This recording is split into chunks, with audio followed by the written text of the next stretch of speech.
Anda bisa mendapatkan kebahagiaan dalam aktivitas apapun sekalipun sederhana. Tapi ketika kebahagiaan itu tidak diiringi dengan ridha Allah, rasanya itu akan selalu sementara. Kita butuh momen-momen baru untuk mendatangkan kebahagiaan itu. Tapi titik poin ketika Allah ridha dengan apa yang kita kerjakan, apa yang kita lakukan, maka Allah akan tanamkan satu cawan yang luas kandungannya, yang bisa menerima setiap keadaan dengan hal yang paling menyenangkan. Apapun yang kita lihat selalu nyaman. Yang kita dapati, kita ridha dengan apa yang Allah berikan. Keadaan itulah yang oleh Nabi itu diungkapkan dengan komen yang sangat simpel tapi dalam isinya. Kata Nabi, ajaban di amril mu'min. Orang beriman itu kalau benar imannya, maka kehidupan itu mengagumkan. Bila dia mendapatkan kesuksesan, dia iringi dengan kesyukuran, sehingga sifatnya tetap proporsional. Dia sukses tapi ada keseimbangan dengan syukur, sehingga tidak berlebihan menyalurkan kesuksesannya itu, dan dengan sifat berlebihan itu hanya memberikan beban pada dirinya. Saya pernah sampaikan kan, di kesuksesan itu identik dengan gaya hidup. Rumus gaya di fisika itu kan selalu F1 banding lurus dengan F2. Apa yang didapat itu yang keluar. Tapi orang tidak boleh lupa bahwa F itu selalu berbanding lurus dengan P. Gaya berbanding lurus dengan tekanan, hukum Pascalnya. Semakin banyak gaya, semakin tertekan hidupnya. Itu bandingan nilai kehidupannya. Nah, jadi gaya itu diperkenankan, karena itu bagian dari energi. W sama dengan F dikalikan S, hukum energi kan begitu. Jadi hidup nggak mungkin kalau nggak ada energi. Tapi energi yang terbaik itu akan dihasilkan membawa kesuksesan, kebahagiaan ketika ridha Allah tertanam. Saat dia sukses, dia bersyukur sehingga proporsional. Saat dia merasakan duka pun dia nyaman karena punya sabar. Nah, sabar itu mahal. Di Jepang ada banjir, itu bisa minta maafnya luar biasa, tak tahan dia bunuh diri. Di kita banjir bisa berenang. Itu gambaran. Cuma kalau nggak seimbang repot juga. Nah, membangun keseimbangan itu butuh konektivitas yang kuat dengan Allah. Konektivitas itulah yang dalam bahasa agama disebut dengan sholat namanya. Ya, di pertemuan lalu kita sudah mencakup beberapa bagian dari sholat itu. Tapi saya ingin tekankan sedikit untuk menguatkan. Sholat berasal dari kata wasala atau silatun. Dasarnya kata wasala yang berarti terkoneksi dengan kuat, terhubung dengan erat. Kita pernah dengar istilah silaturahmi kan? Ya kan? Kalau kita kumpul, bahasa kerennya saya mau silaturahmi kan? Tapi goalnya tercapai nggak? Ya, silaturahmi itu kan dari kata silah, terhubung dengan erat, rasa sayang dan perhatian. Sehingga parameternya itu bukan saat datang. Kalau datang kita nyapa wajar karena orangnya ada. Tapi kalau berpisah kita masih ingat, masih peduli, masih mendoakan, masih ngontak, itulah silah namanya. Di setiap keadaan kita masih terkoneksi. Keadaan kita yang terhubung dengan Allah. Sehingga di setiap tempat kita diperhatikan, di pekerjaan kita dibimbing, di rumah tangga kita diiringi, sehingga semua berjalan mudah dan membahagiakan. Yang melatih kita untuk terkoneksi sehingga gak putus dengan Allah, itulah yang disebut dengan sholat. Sehingga goal dari sholat itu adalah membangun konektivitas kita dengan Allah yang kuat. Itu yang dimaksud di Quran surah keempat An-Nisa di ayat 103. Fa'idha qadaytumus sholata, maka jika anda telah tuntas mengerjakan sholat, fadhkurullaha. Ukuran keberhasilan sholat anda itu ketika anda merasakan konektivitas dengan Allah mulai nyambung. Qiyaman, jalannya ingat Allah. Sehingga kalau orang jalan, bekerja di apapun, saat dia ingat Allah, dia bisa memfungsikan tubuhnya sehingga tidak mengerjakan apa yang Allah tidak sukai. Gak akan mungkin anda melihat sesuatu yang tidak Allah senangi dalam keadaan yang sama anda ingat Allah. Gak akan mungkin melangkah pada tempat yang salah saat ingat Allah. Dan itu tidak mudah, karena banyak orang keluar masjid pun setelah selesai sholat masih tertukar sendal. Padahal kalau dia ingat Allah, gak mungkin itu terjadi. Itu pelajaran dasarnya. Wa qu'udan wa ala junubikum, baik itu duduk bahkan sampai berbaring, ada koneksi. Nah, jadi singkatnya, sholat itu semua gerakannya, semua bacaannya, Dari mulai kita bertakbir sampai kita salam, bacaan yang mengiringi, itu bukan sekedar gerakan hampa makna, formalitas kita bergerak dan berakhir, bukan sekedar membaca bacaan yang tidak ada isinya, tapi semua bimbingan bagaimana kita diajarkan langsung oleh Rasulullah bisa mengoneksikan lewat gerakan dan bacaan itu tersambung kepada Allah, sehingga feedbacknya semua apa yang kita bacakan dijawab oleh Allah. Semua gerakan yang kita lakukan ini hakikatnya bimbingan tentang inti kehidupan kita. Jadi di sholat itu ada bacaan, ada gerakan, ada hikmah, ada maknanya semua. Jadi bukan kita takbir begini hampa saja. Tidak. Kenapa mesti begini? Kenapa tangan yang kanan menutup yang kiri? Kenapa bacaannya setelah itu ada iftitah, ada al-fatihah? Itu ada maknanya. Dan dahsyatnya semua profesi-profesi sahabat dan generasi setelahnya yang belajar dengan benar tentang sholat ini, itu semua merubah hidupnya jadi lebih sukses dari apapun yang mereka pilih dalam menjalani hidup. Dan yang paling hebat, itu yang menjadikan Nabi mendapat perintah pertama bukan zakat, bukan haji, bukan umrah, bukan puasa, tapi sholat.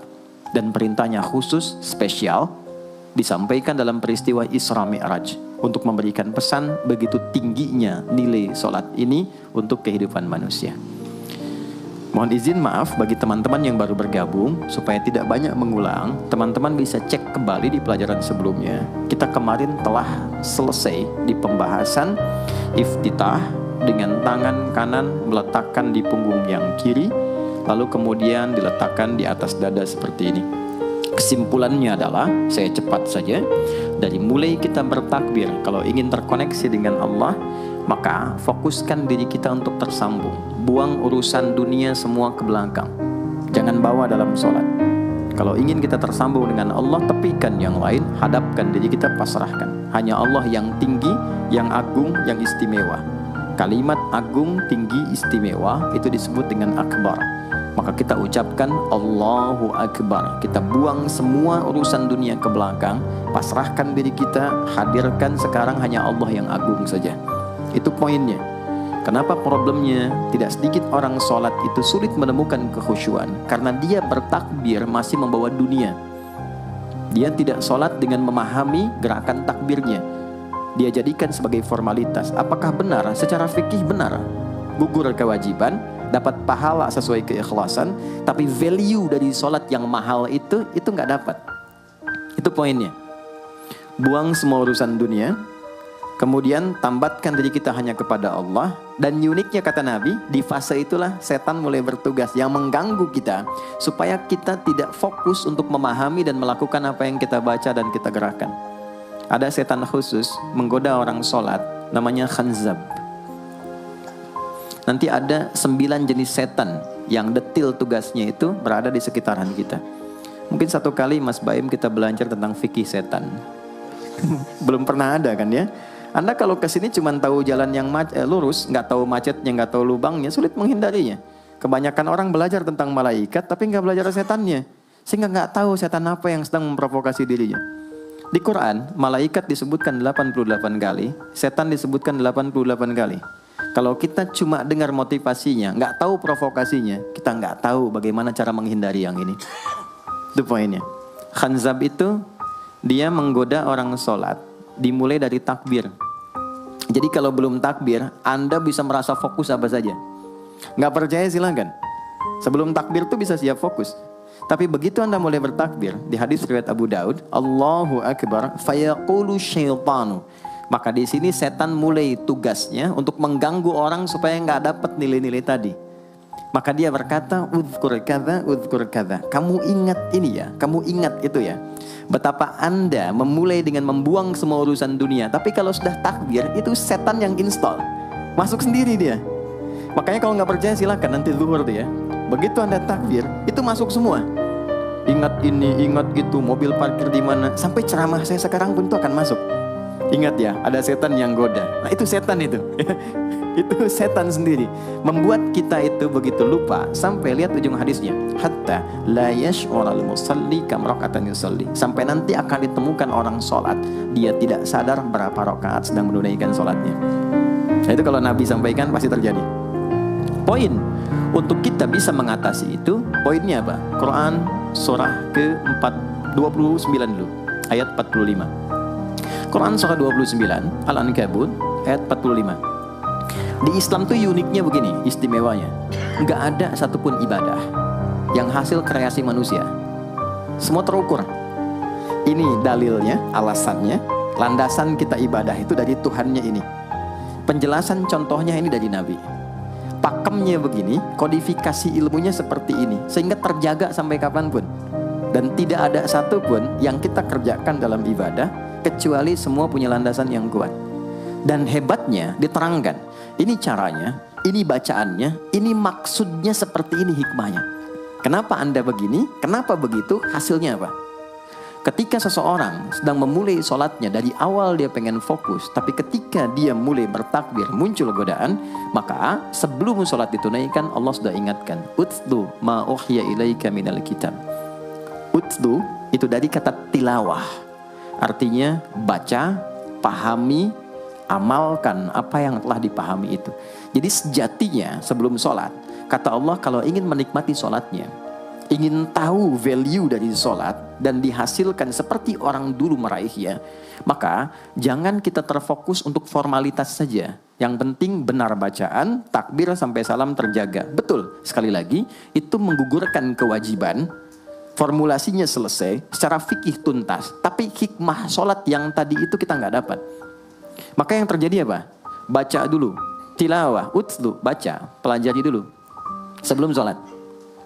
Kemudian pahami, kenapa takbirnya begini? Kita kemarin sudah belajar. Kenapa tangan kanan menutup yang kiri? Apa maksudnya sampai kita diperintahkan sholat? Bagaimana kemudian saat kita baca Al-Fatihah? Kenapa yang dibaca itu?